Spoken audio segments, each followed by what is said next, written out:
Welcome aboard. I'm Jonathan Edwards. I'm here with Captain Mark and crew member Nancy, having fun. In our last program, we started this journey from Albany, New York to Lake Champlain, and we've met some interesting people along the way and got to see some great places. Why, I even got to sing. Now we continue our adventure. After all, this is an excellent and practical video guide to cruising America's inland waterways. Our program today, the Champlain Canal and the 6th Great Lake, Part 2.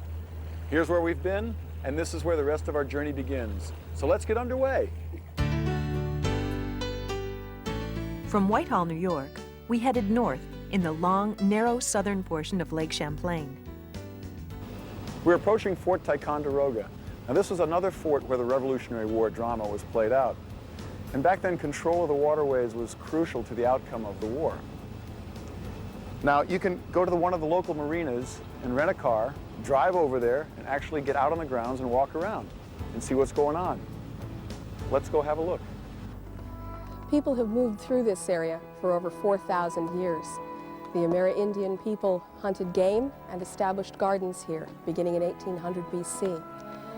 After that, the countries of Europe decided to divide North America for their own purposes.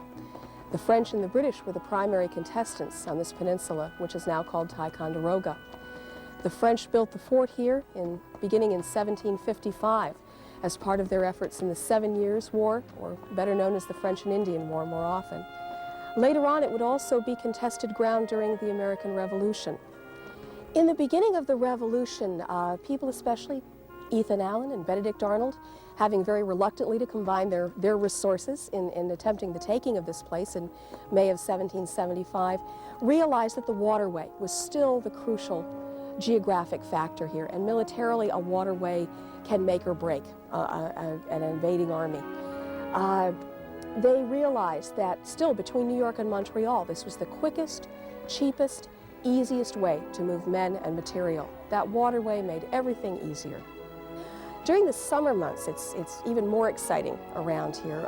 We're often able to offer special walking tours around the site to visit the King's Garden or the French Lines or the Old Battery out by the tip of the peninsula.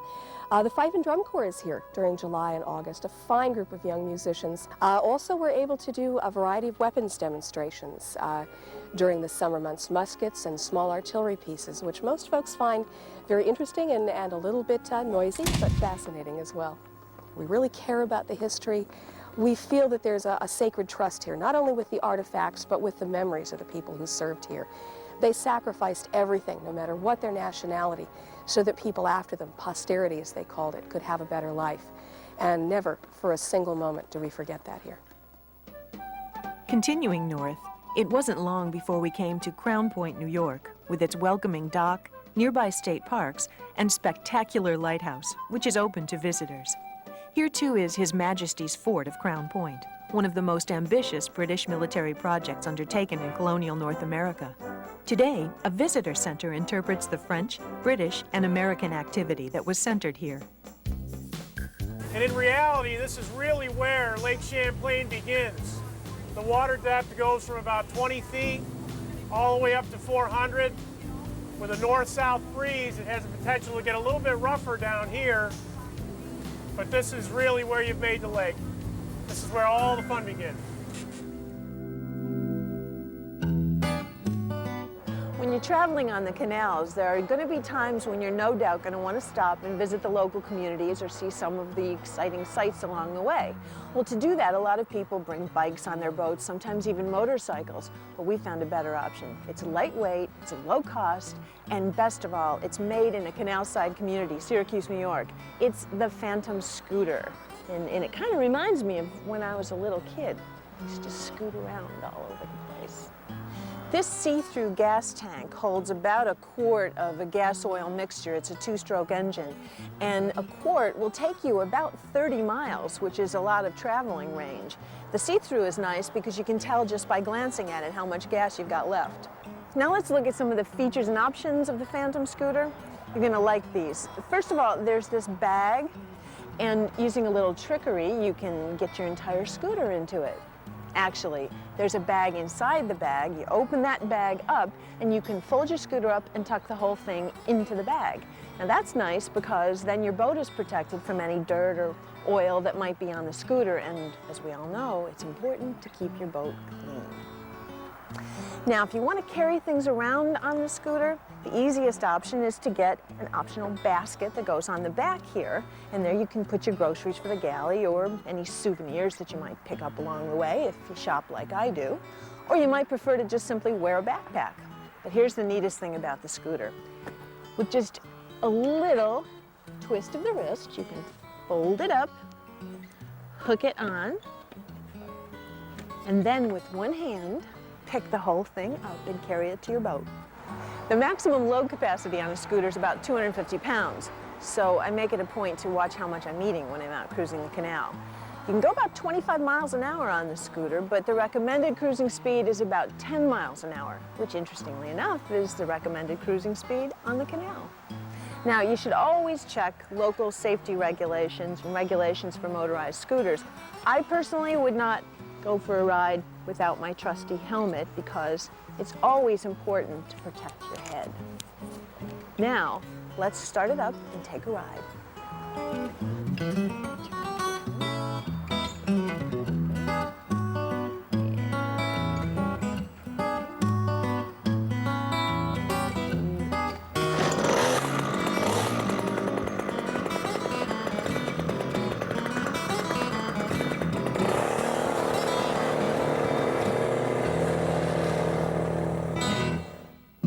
Our next stop is one of the many great harbors on Lake Champlain.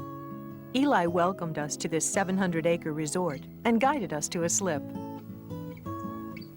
We're here at the Basin Harbor Club on the eastern shore of Lake Champlain in Vermont, in lovely Vermont, this beautiful little harbor. It features fine dining and dockage and accommodations if you like to spend the night on shore.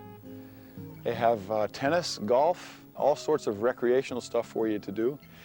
It's just really comfortable here and nice, and we're having a great time. You can also walk, if you'd like, to the Lake Champlain Maritime Museum, and we could do that if we wanted, but we've got our handy little Phantom scooters, and we're going to give that a shot.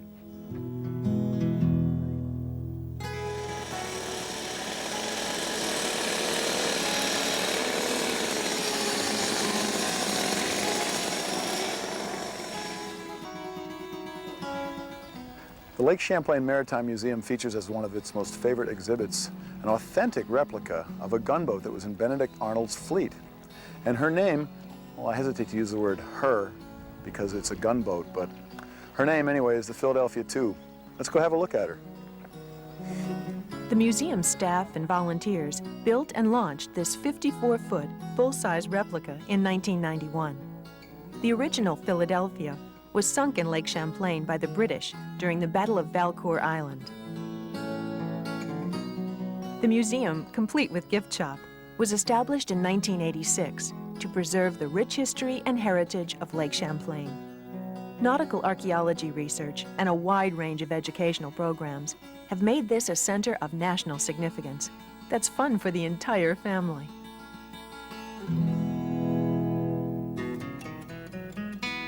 Back at the Basin Harbor Club, we found a variety of interesting cottages for rent, as well as the lodge with its elegant dining room and places to simply relax and enjoy the harbor view, where our boat was about ready to depart.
We've just pulled into Otter Creek here on the eastern shore of Lake Champlain. And 6 miles up the creek, we're going to find the city of Vergennes, Vermont, where they're going to offer free hookups for us boat people with like water and electricity in this beautiful little boat basin that's within the town. And it enjoys the distinction of being the smallest city in America, but it has an opera house, and we're going to be playing some music in there later, and I can't wait to hear what it sounds like. Let's go have a look. This old guitar lies next to me. We started on that road together, rolling down that long highway. Seen sunny days and inclement weather. One more time, let me hear you say, I'm just an old wooden box with some wires on the top. And you can hear every note of the blues in what I sing. Just hold me when you're down, Lord, wrap your arms around. Play that chord again, son, let it ring. Hey, this old guitar's danced in heaven. This old guitar's run down through hell. It keeps in tune most nights and it keeps a secret. It tells a story, Lord, and tells it well. Too many times I've been abandoned. Too many times I was just too blind to see. But every time that I up and pack my suitcase, this old guitar starts into calling me. I'm just an old wooden box with some wires upon the top, but you can hear every note of the blues in what I sing. Just hold me when you're down, Lord, and wrap your arms around. Play that chord again, let it ring.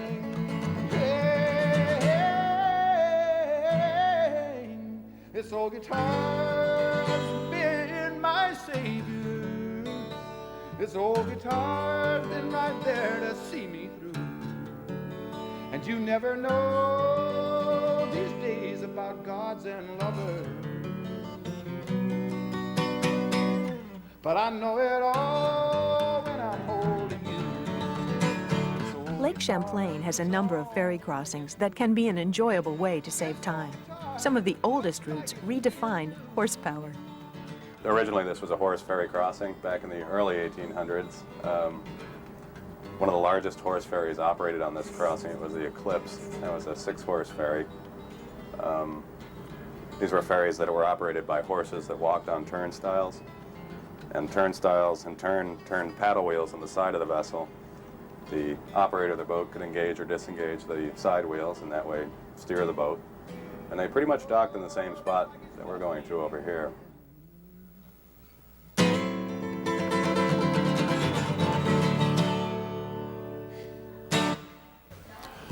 This room really sounds good, don't you think? I mean, this room is really, yep. And it's steeped in history. It has that funky soul that old theaters have that I just love to play and love to be a part of. And I'd love to do a concert here. Maybe we can work that out. It'd be fun. The shores of America's inland waterways are lined with the historic communities that were the beginnings of a growing nation. What we have here is the Shelburne Shipyard. It's near Burlington, Vermont. It features a full-service marina. Also, you can take a short taxi or scooter ride or bicycle, whatever you have, to the Shelburne Museum. The Shelburne Museum has a world-renowned collection of Americana, artifacts, and architecture. We have 37 buildings on 45 landscaped acres, and the buildings range from a 220-foot sidewheel steamboat, the Ticonderoga, which traveled on Lake Champlain. We have a lighthouse that was situated out on Colchester Reef in Lake Champlain. We have a meeting house, a schoolhouse, period homes, galleries. We have decorative arts. We have Impressionist paintings, a fine collection of Impressionist paintings. We have American paintings from painters like Andrew Wyeth to Fitzhugh Lane. We have burl bowls, tools, furniture. We have one of the largest collections of glass canes and quilts, a world-renowned collection of quilts and decoys. It's a collection of collections. This is the inn at Shelburne Farms, originally built in 1889 by William Seward Webb and Lila Vanderbilt Webb. It overlooks elegant gardens and Lake Champlain. Today, Shelburne Farms is a 1,400-acre working farm, a National Historic Site, and a nonprofit environmental center that welcomes visitors. You can go on a guided wagon tour of the estate, attend concerts and festivals, purchase farm products, or make reservations to stay and dine at the inn. The nearby Shelburne Yacht Basin is one of many full-service marinas that are described in the Cruising Guide to Lake Champlain, produced by Alan and Susan McKibben. We got to talk with Al, who reinforced what we had already discovered. The lake is a very easy area to sail in. It's well marked with navigation aids. There are many resources ashore in marinas and marine supply stores, and able to provide all of the services that both a powerboat and a sailor would want to have available. There are many protected anchorages available. So it's unusual for anybody to come to the lake and want for services or want for support, to say nothing of the many attractions and restaurants and shopping areas that are easily accessible. Continuing northward, we entered Burlington Harbor, which is protected by an enormous stone breakwater. As soon as we docked, Mark was out helping other boats. Boaters understand each other's needs and are always ready to lend a hand.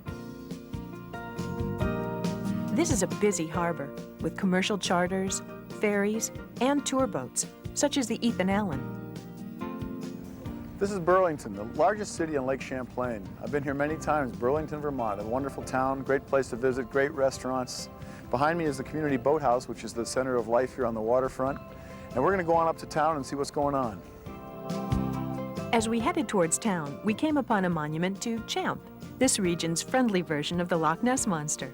Champ sightings date back to the earliest explorers. We visited the Lake Champlain Aquarium to get their spin.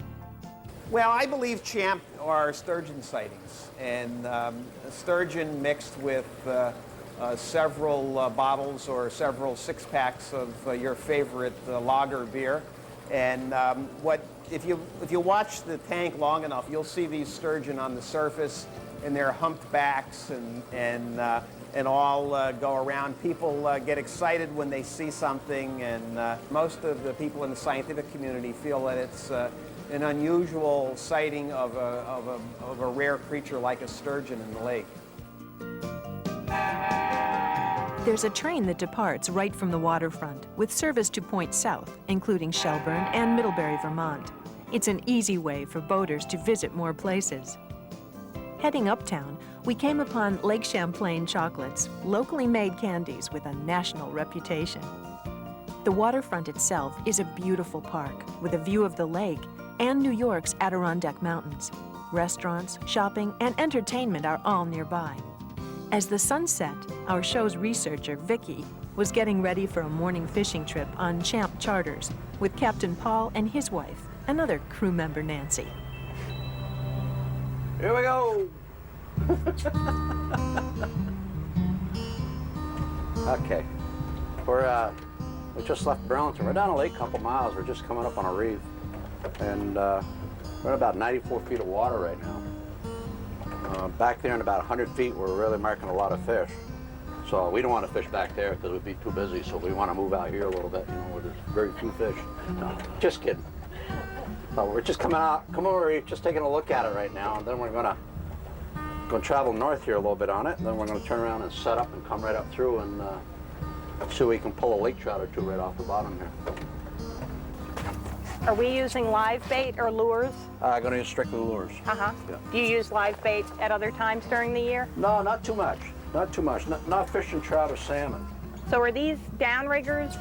Yeah, these are downriggers. What they're gonna do is gonna get us all the way to the bottom. I'll show you how I rig it up. The typical setup. The weight, the blades to track the fish, the cable, the release. Take my drag up. I'm going to use this it's an NK, a silver, copper, NK28, which has been very, very good for our lake trout here. Also use those in Ontario. So at least we do have, two lakes do have something in common. Oh, I see. So when the Yeah. when the fish hits, it releases from the downrigger, and then you just Right. work the line like regular fishing, like regular. Yeah, yeah, yeah, right, like regular fishing. Close enough. We're gonna send her down there, right down to the bottom.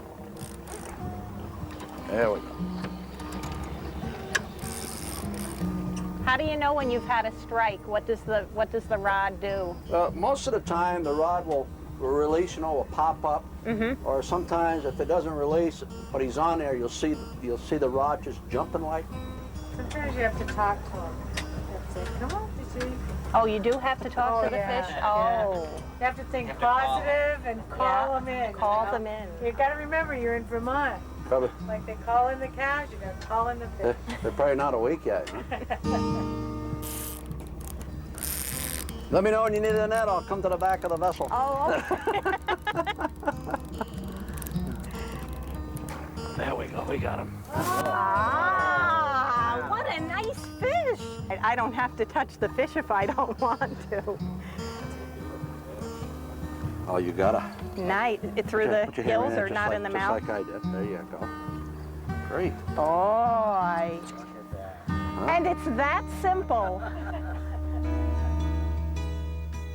Other fishermen were proud of their catch, too. Mark double-checked our course for the next leg of our trip. The Vermont State Police enforce boating laws on this side of the lake. John got the lowdown on discharge regulations from Sergeant Buck. Well, one of the laws that we have is we don't allow any direct discharge or even the capability of direct discharge from your holding tanks in the state. When we do a boating safety inspection on a vessel such as this vessel here that may have a toilet or two on it, we will check your holding tanks. And here, if you're capable of direct discharge, which means if you have Y valves or anything like that, you're actually in violation of the law and could be issued a ticket for almost $300. Holding tank discharge is prohibited in all inland waterways to protect these fragile assets for ourselves and future generations. We set our course westward for the 21-mile trip across the lake, which takes about an hour.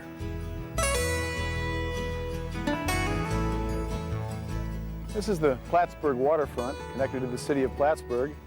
And Plattsburgh is the biggest city on Lake Champlain on the New York side. And just like Burlington on the other side, there's so much to do here, so many fun things. Let's go have a look. Ample dockage and a helpful staff were both available at this full-service marina, the Plattsburgh Boat Basin. Tour boats depart from this waterfront, and the Naked Turtle restaurant offers food, entertainment, and a view of the harbor. A statue of Samuel de Champlain overlooks this park and the lake that bears his name. Historic buildings, a farmer's market, and the amenities of city life are nearby.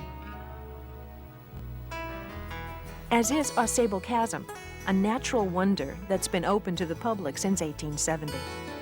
For a different type of boating experience, there are raft rides through the cliffs that were formed 500 million years ago.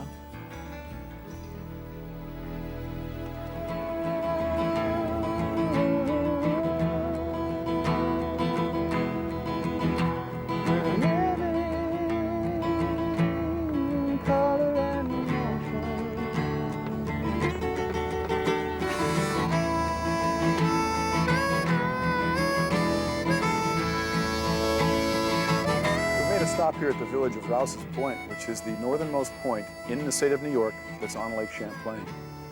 Now, if you're coming down from Canada, you need to clear customs right here at Rouse's Point. It's one of the places you can do it. If you're going north on into Canada, you have to pull out and go up Lake Champlain a little bit. There's apparently a little house up there with a Canadian flag. That's your cue. Go in there and clear customs, go on into Canada, have a great time. Here, you'll be asked your destination, reason for visit, length of stay, citizenship, if you're leaving anything in Canada, and if you're carrying guns, which are not allowed, liquor or cigarettes, which are allowed, and pets, which require a certificate of inoculations. Our route to Burton Island takes us through the Gut, a narrow channel that divides Hero Island. Well, we successfully navigated the Gut, and our reward, fabulous Burton Island here on the Vermont side of Lake Champlain.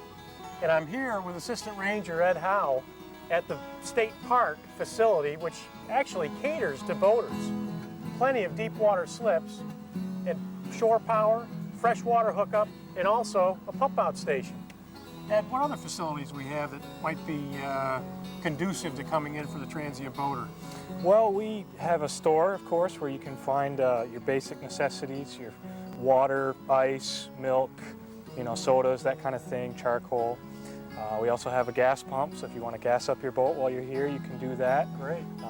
We have programs for the children with the Nature Center, so if you bring your kids with you on the boat, there's something to keep them entertained. And generally, hiking trails, biking trails, you bring your mountain bike and bike and hike around the island. It's really quite beautiful. So it's really not just a place to moor your boat, there's a whole ton of activities to do around here. Yeah, there really is. Now, to support all the effort that you guys put into this facility, what's the fee that a boater may expect to pay?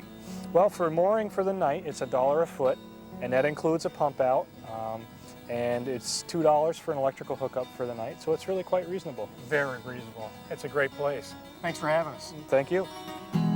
Now we're headed home. As we head south along the western shore of Lake Champlain, we chose to stop by Valcour Island, which is directly behind me. You history buffs may recognize that name because of Benedict Arnold. But the reason we're stopping is its 3 great moorings, one of which is Spoon Bay. You may be able to see a number of sailboats moored in there already.